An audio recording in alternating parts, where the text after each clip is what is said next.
चलिए आज हम बात करते हैं BSc second year minor physics का स्थिर विद्युत यूनिट नंबर फर्स्ट विद्युत विभव टॉपिक का लेक्चर नंबर 11। तो चलिए शुरू करते हैं।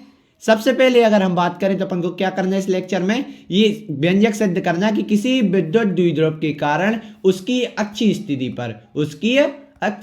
पर स्थित किसी बिंदु पर विद्युत क्षेत्र के लिए विद्युत विभव के लिए व्यंजक निकालना है। तो ये आपको ध्यान हो कि अपन ने पुराने लेक्चर जिसमें अपन ने विद्युत क्षेत्र की तीव्रता निकाल रहे थे अच्छी स्थिति पर, सेम टू सेम वैसे ही, बस थोड़ा सा अंतर है। अपन को उस विद्युत क्षेत्र क्योंकि तीव्रता की जगह क्या निकालना है, विद्युत क्षेत्र का विभव निकालना है। तो विद्युत क्षेत्र के विभव को विद्युत विभव को किससे दर्शाते हैं, V से। तो अपन ने निकाला था पहले लेक्चरों में, जब अपन ने विद्युत क्षेत्र की तीव्रता निकाली थी उसको अपन ने E से प्रदर्शित किया था। लेकिन अब अपन क्या करेंगे, अपन को विद्युत विभव निकालना है जिसे अपन करेंगे V से प्रदर्शित। तो चलिए करते हैं। माना एक विद्युत द्विध्रुव में -q एवं +q आवेश एक दूसरे से 2L दूरी पर बिंदु A तथा B पर रखे होते हैं। द्विध्रुव आपको पहले से भी ये पता है, आपको ये पहले से पता है कि विद्युत द्विध्रुव अपन को ऐसे लिखते हैं। कैसे लिखते हैं, विद्युत द्विध्रुव। वो तो कंप्यूटर लैंग्वेज ये लेती नहीं है, इसलिए आपके लिए ऐसा दिखाई देता है। बाकी आप हमेशा मिला लें, जो हमारे लेक्चर देखते आ रहे हैं उन्हें तो पहले से पता है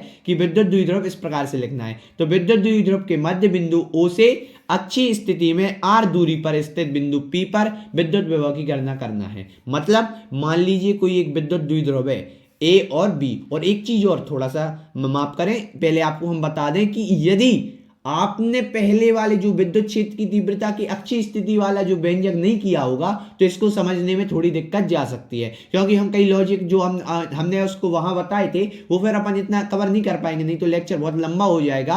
और आपको वैसे भी है ना, आपको जो लेक्चर देखते आ रहे हैं उनने वो पढ़ा है तो उन पर बन जाएगा। लेकिन अगर नहीं पढ़ा है तो पहले अगर वो सिक्वेंस से लेक्चर देख लें और वो वाला लेक्चर तो जरूर देख लें अच्छी स्थिति वाला, तो आसानी से आपको समझ में आ जाएगा। ठीक है ना। तो बात करते हैं आगे।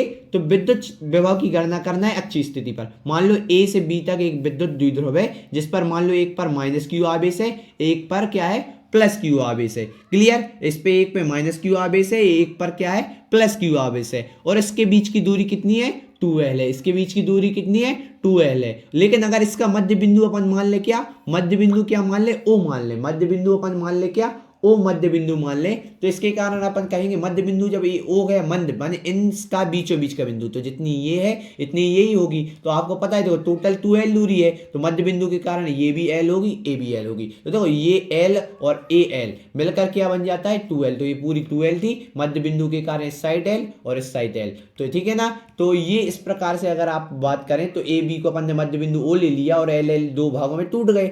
अब देखो इस मध्य बिंदु O से जो बिंदु जिस पर अपन को विद्युत विभव निकालना है उसको मान लेंगे, अगर विद्युत विभव किस पे निकालना है, बिंदु P पर। देखो क्वेश्चन ध्यान से समझो, एक विद्युत द्विध्रुव AB है, विद्युत द्विध्रुव AB है, ये एक प्रकार की लाइन है, ये विद्युत द्विध्रुव मान लो। तो इससे अच्छी स्थिति, अच्छी मतलब होता है आड़े में, एक्स अक्ष के समांतर। जैसे अपन ने ग्राफ बनाया ना, खड़ा वाला ऊर्ध्वाधर रेखा होता है वाई अक्ष, और ये क्षैतिज रेखा जो आड़ी रेखा होती है वो होती है एक्स अक्ष, ये होती है वाई अक्ष। तो ये वाई अक्ष होता है वो अच्छी स्थिति। तो माने ये बिंदु है, मान लो ये विद्युत द्विध्रुव है, तो इसकी अच्छी स्थिति पे माने इस साइड पे जो है अपन को कोई बिंदु एक स्थित है P जिस पर विद्युत विभव निकालना है। तो मान लीजिए देखो इसकी अच्छी स्थिति पर मान लीजिए बिंदु P है जिस पर विद्युत विभव निकालना है। तो अपन ने ये P मान लिया, और ये जो O बिंदु जो मध्य बिंदु है इससे उस बिंदु तक की दूरी कितनी है, R है। कितनी दूरी है, R। तो भैया यहां से यहां तक तो ये पूरी कितनी हो गई, R हो गई।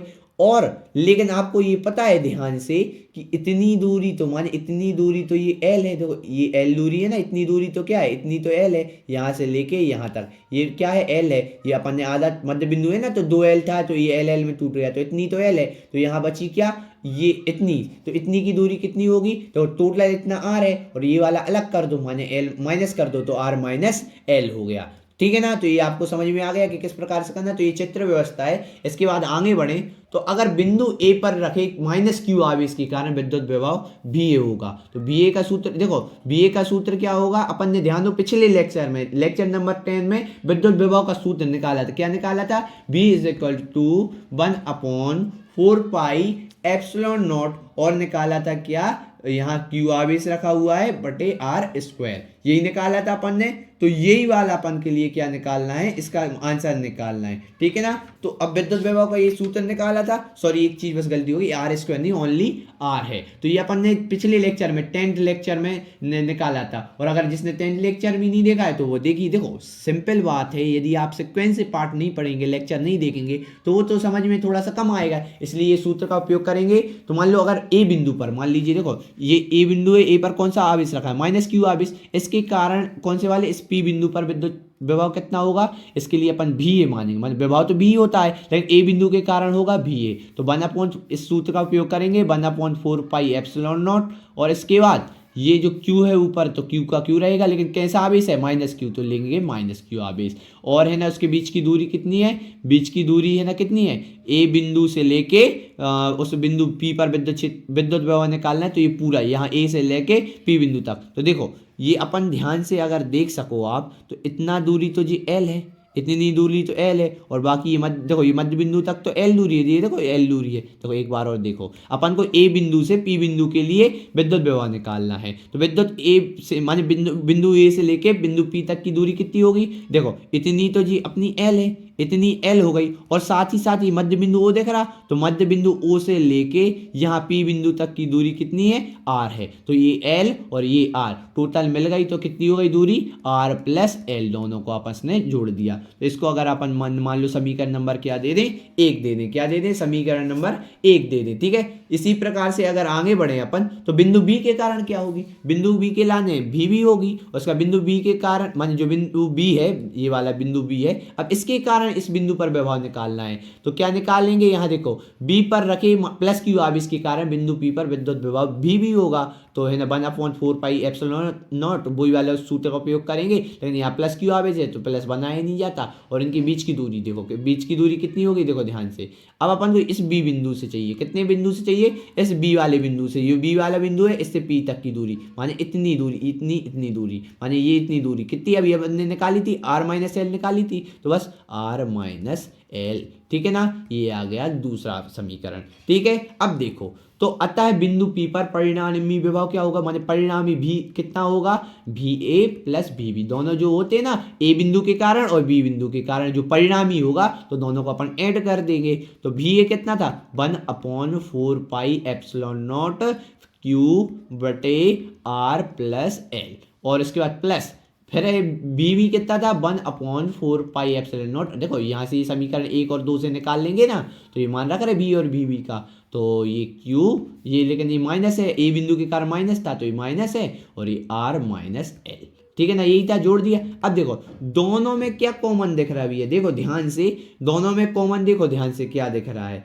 आपको देख सकते हैं कि इसमें 1/4 पाई एप्सिलॉन नॉट है, यहाँ भी 1/4 पाई एप्सिलॉन नॉट है, यहाँ भी Q है, यहाँ भी Q है। हाँ ये माइनस का है तो अपन माइनस को वहीं छोड़ देंगे। तो देखो ध्यान से कैसे करेंगे, सबसे पहले अपन देखेंगे 1/4 पाई एप्सिलॉन नॉट, और Q ले रहे कॉमन, क्या ले रहे, 1/4 पाई एप्सिलॉन नॉट, ये पूरा और ये ऊपर का Q, ये ले लेंगे दोनों में से कॉमन। देखो दोनों में, इसमें भी है, इसमें भी, इसमें भी, इसमें भी है, ये कॉमन ले लिया तो ये पूरा बाहर चला गया, Q भी बाहर चला गया, बचा माइनस, और कोई अंक नहीं है तो 1 बना सकते हैं, और R प्लस L प्लस, इसके बाद ये भी Q बाहर चला गया, ये भी पूरा चला गया, तो ऊपर कुछ नहीं बचा तो 1, और नीचे बचा R माइनस L बचा, क्लियर, ये बचा R माइनस L हो गया, क्लियर, ध्यान से समझ में आ रहा है। इसके बाद बात करें, अब आगे बढ़े, 1/4 पाई एप्सिलॉन नॉट, और ये स्मॉल Q आ गया, स्मॉल Q आ गया, तो अब ध्यान से देखो, अब दोनों का लो लघुत्तम R प्लस L और R माइनस L, ये लिया अपन ने लघुत्तम, तो लघुत्तम में क्या करते हैं, नीचे से भाग ऊपर से गुणा,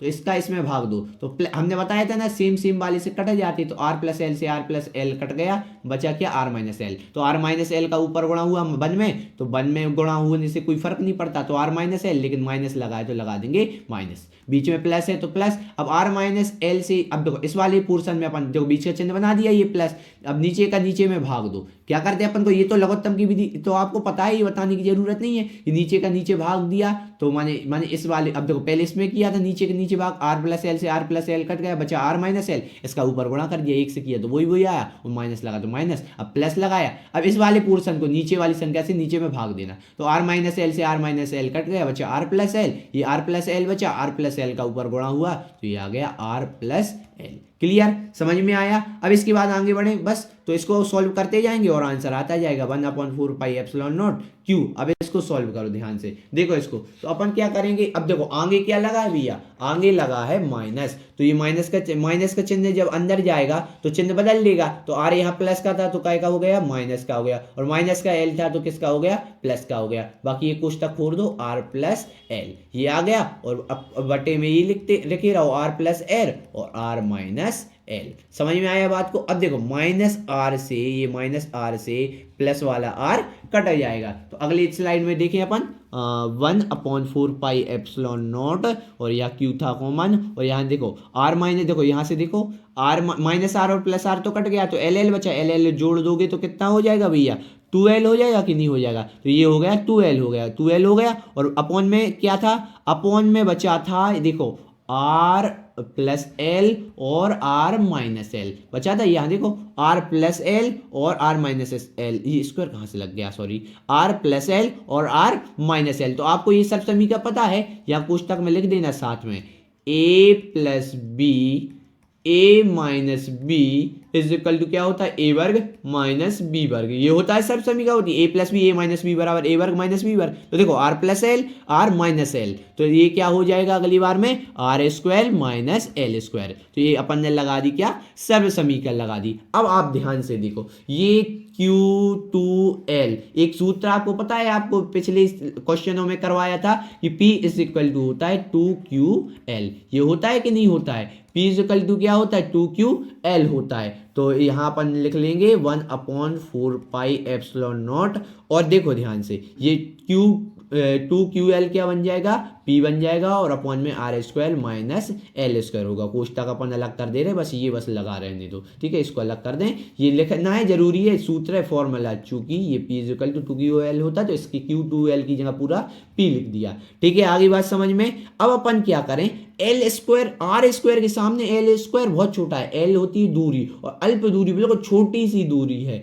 तो अगर अपन मान लें एल स्क्वायर को क्या कर दें, बहुत छोटा छोटा छोटा छोटा मान ले, किससे, आर स्क्वायर से। देखो ये छोटा का निशान जिससे मुंह बंद रहता है वो बहुत छोटा होता है, ये आगे बढ़ता जाता है वो बढ़ते क्रम में, तो आर स्क्वायर बहुत बड़ा है एल स्क्वायर से, तो एल स्क्वायर की अपन क्या कर दें, अपेक्षा करने पर एल स्क्वायर को नगण्य, क्या नगण्य लेने पर, नगण्य माने बिल्कुल बहुत छोटा सा लेने पर क्या होगा, एल स्क्वायर गायब हो जाएगा, तो बचेगा क्या, 1/4 पाई एप्सिलॉन नॉट, ऊपर बचेगा P और नीचे बचेगा आर स्क्वायर, एल स्क्वायर क्योंकि हमने बहुत छोटा ले लिया तो अपन एल स्क्वायर को गायब कर सकते हैं। और एक चीज और ध्यान से याद रखना कि ये अपन भी लिखते नहीं आ रहे, इसको भी और उतारते जाना, क्योंकि भी का अपन को विभव तो निकालना है, ठीक है ना, तो ये बराबर में ये भी बराबर, ठीक है ना, तो ये आ गया भी बराबर 1/4 pi epsilon nought P upon R square, ये आ गया अपन को किसी भी बिंदु पर विद्युत विभव, मान किसी विद्युत द्विध्रुव के कारण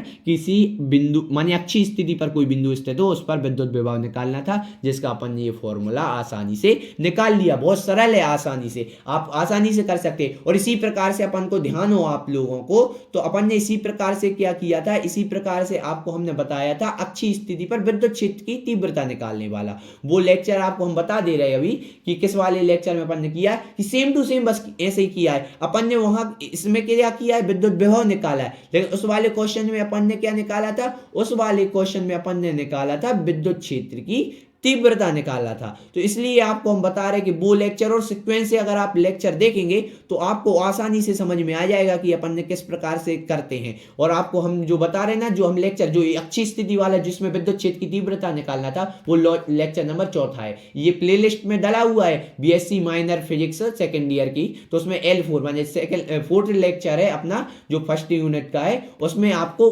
अच्छी स्थिति पर विद्युत क्षेत्र की तीव्रता निकालना सिखाया गया है। तो उसी प्रकार से ये विभव निकाल बिल्कुल सेम टू सेम है, बस भी की जगह ई आ जाएगा और कुछ थोड़ा सा माइनर चेंज हो जाएगा, बस और कुछ नहीं, बिल्कुल सेम टू सेम है, तो आप जाके देख सकते हैं। ठीक है बच्चों, तो फिर मिलते हैं अगले लेक्चर में, तब तक के लिए थैंक यू, धन्यवाद।